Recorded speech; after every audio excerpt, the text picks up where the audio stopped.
Un padre lleva a su hijo a una tienda un martes por la mañana. Es julio. Hace calor en Florida. El niño tiene 6 años y está emocionado porque van a ver videojuegos. El padre se aleja un momento a hablar con un empleado. Cuando vuelve, su hijo no está. Eso no es lo más impactante de esta historia. Lo más impactante es lo que ese padre hizo durante los 40 años siguientes. No se rindió. No desapareció en el dolor. Se levantó y decidió que lo que le había ocurrido a su hijo no podía volver a ocurrirle a ningún otro niño en Estados Unidos. Y lo consiguió. Esta es la historia de Adam Walsh, un niño de 6 años cuya desaparición en 1981 cambió para siempre las leyes, los sistemas de alerta y la forma en que Estados Unidos protege a sus menores. Una historia de tragedia, pero también de algo más difícil de encontrar en estos casos, de un padre que convirtió el peor momento de su vida en algo que ha salvado miles de vidas. Adam John Walsh nació el 14 de noviembre de 1974 en Hollywood, Florida. Era hijo de John y Rebe Walsh. John Walsh trabajaba en la industria hotelera, gestionando proyectos de desarrollo para cadenas de lujo. Rebe era diseñadora de interiores. Vivían en una casa cómoda en Hollywood, una ciudad costera al norte de Miami, con ese ambiente tranquilo y soleado que caracteriza el sur de Florida. Adam era el primero de lo que después serían 4 hijos. Le encantaban los deportes. Era hábil con los videojuegos, con esa concentración intensa que los niños pequeños ponen en las cosas que les apasionan. Tenía una relación muy estrecha con su padre, del tipo de complicidad que se construye cuando un padre y un hijo comparten tiempo real, no solo presencia. Dice que era el niño más extraordinario que había conocido. Y lo dice sin la exageración de la nostalgia, sino con la precisión de alguien que recuerda a Mekwa una persona real, concreta, irreemplazable. Adam tenía 6 años y 8 meses cuando desapareció. El 27 de julio de 1981 era un lunes. John y Rebe Walsh llevaron a Adam al centro comercial Hollywood Mall. Era una mañana de verano ordinaria, del tipo que las familias del sur de Florida conocen bien. Calor afuera, aire acondicionado adentro, una lista de recados que hacer. Rebe se detuvo en una sección de la tienda por departamentos Sears. Adam se acercó a un grupo de niños que jugaban con una consola de videojuegos expuesta como demostración. Era algo perfectamente normal. Había otros niños allí. Había adultos en los alrededores. Era un centro comercial en pleno día. Rebe Walsh se alejó unos metros para mirar unas lámparas. Pasaron algunos minutos. Cuando volvió a donde había dejado a Adam, el grupo de niños ya no estaba. Un guardia de seguridad los había pedido que se marcharan porque estaban haciendo ruido. Los niños se habían dispersado y Adam no estaba con ellos. Rebe buscó por los alrededores inmediatos. Llamó su nombre. Preguntó al guardia, a los empleados, a los clientes cercanos. Nadie lo había visto salir. Nadie recordaba haberlo visto irse con nadie. Adam Walsh había desaparecido en cuestión de minutos, en un centro comercial lleno de gente, en plena mañana de un lunes de julio. La policía de Hollywood fue alertada. Se inició la búsqueda dentro del centro comercial y en los alrededores. Adam no apareció. Las horas siguientes fueron el tipo de espera que ningún padre debería conocer. John Walsh había sido alertado y llegó al centro comercial. La familia pasó las horas en un estado de angustia que oscilaba entre la esperanza y el terror. La búsqueda se extendió. Se publicaron descripciones. Se alertó a otras unidades policiales. Se revisaron las cámaras de seguridad del centro comercial, aunque la tecnología de 1981 era muy limitada comparada con lo que existe hoy. Nadie había visto nada definitivo. Nadie podía decir con seguridad cómo había salido Adam del centro comercial, ni con quién, ni hacia dónde. Los días que siguieron fueron de búsqueda activa sin resultados. Los Walsh colaboraron con la policía en todo momento. 14 días después de la desaparición de Adam, el 10 de agosto de 1981, unos pescadores encontraron algo en un canal de agua en el condado de Vero Beach, a más de 200 kilómetros de Hollywood. Los restos de Adam Walsh fueron identificados poco después.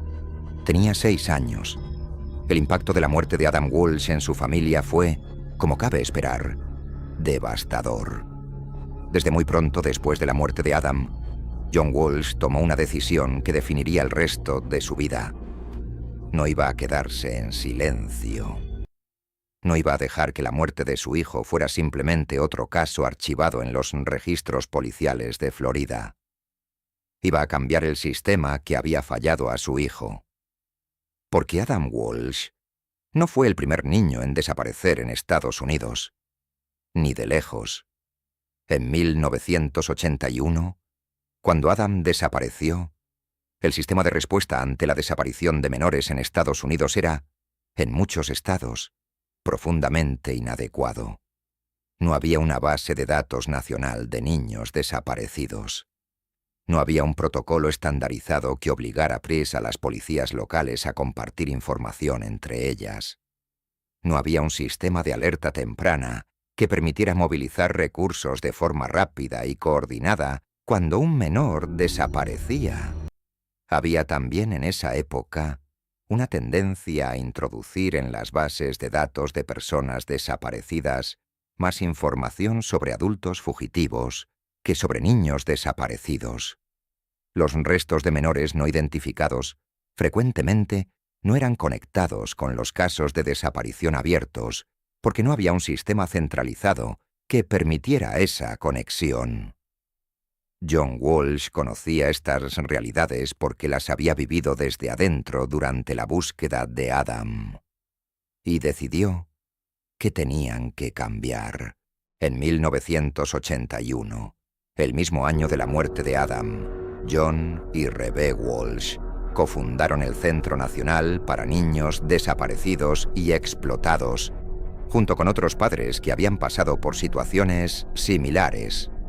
La organización nació de la rabia y el dolor convertidos en acción.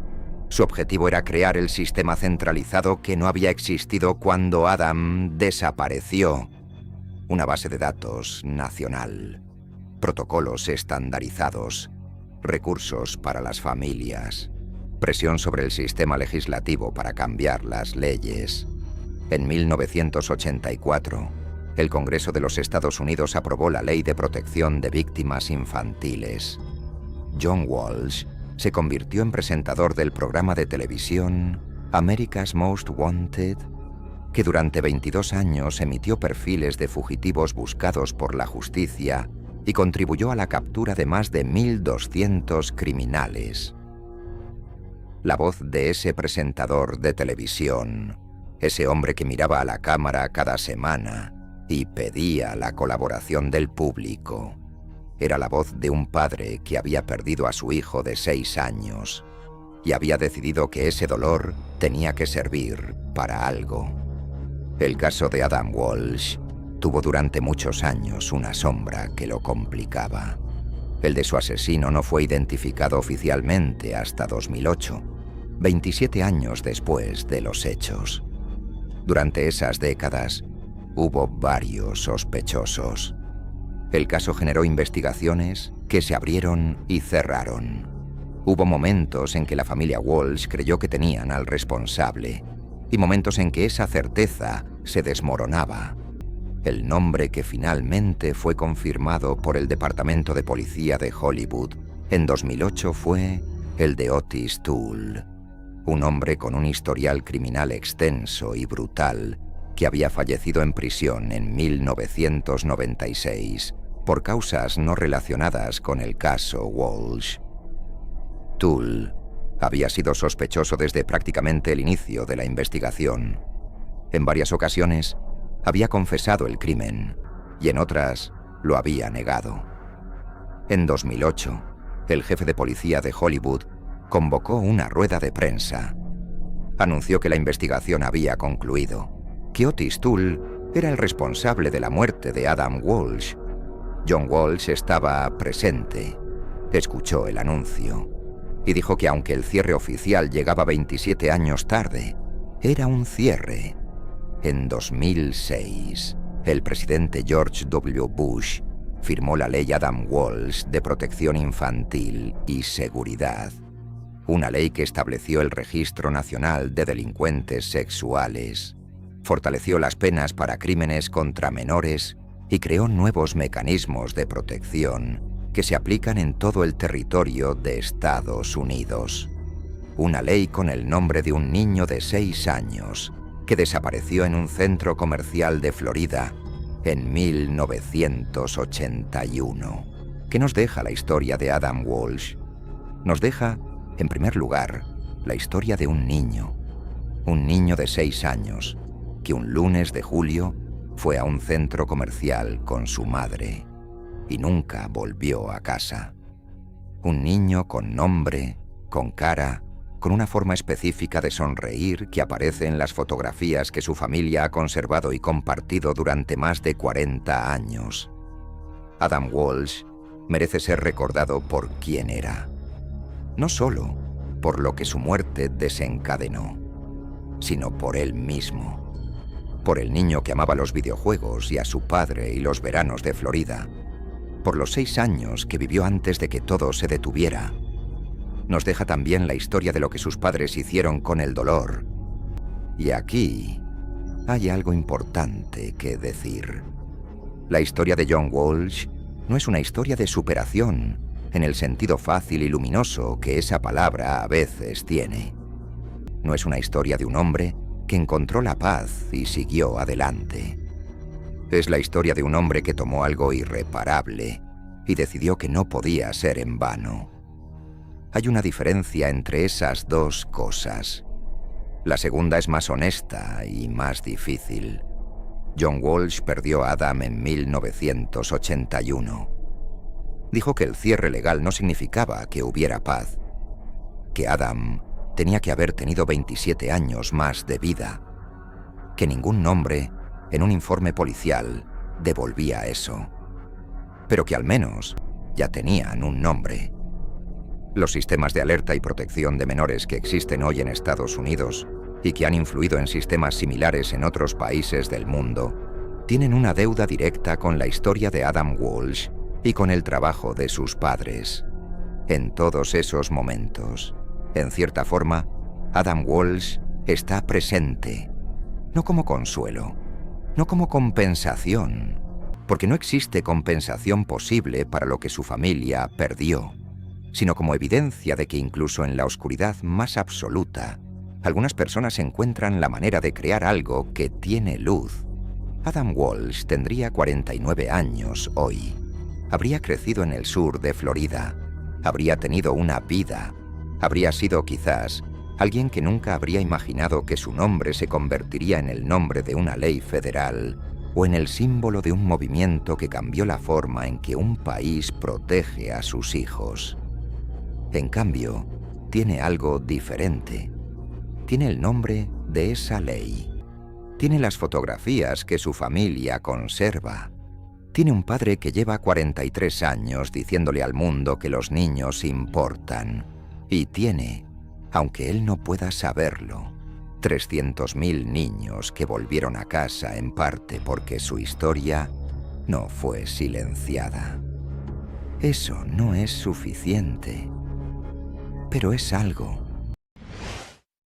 Para siempre.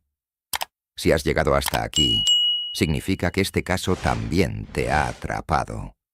Historias como esta nos recuerdan que la realidad puede ser más oscura que cualquier ficción. Si te apasionan los misterios, los crímenes reales y las historias que aún guardan preguntas sin respuesta, este canal es para ti. Suscríbete y activa la campana para no perderte los próximos casos que iremos investigando juntos. Y si te ha parecido interesante este caso, déjame un like, porque así ayudas a que más personas descubran estas historias. Nos vemos en el próximo caso, porque todavía quedan muchas historias por descubrir.